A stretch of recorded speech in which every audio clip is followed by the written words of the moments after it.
शंकर शंकरी रौरी गलिया जी पापा शंकर रौरी दुआर हथिया है पिया सली पापा पोखरा दिन खानावाय घोड़ावा है पिया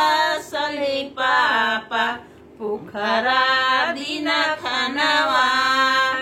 काई उनकर खई निजी पापा काई रखनी उधार एकरा करन बलहर निजी पापा साजन छेकले दुआर पनवा उनकर खई निजी बेटी फुलावा देनी छितर पनवा उनकर खई निजी बेटी फुलावा रखनी उधार तोहरे करन बलहर निजी बेटी साजन छेकले दुआर पनवा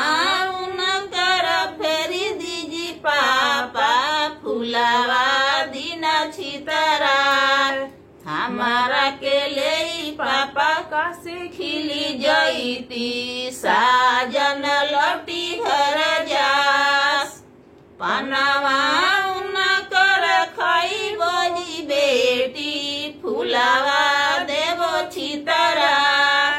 तोहरा के ले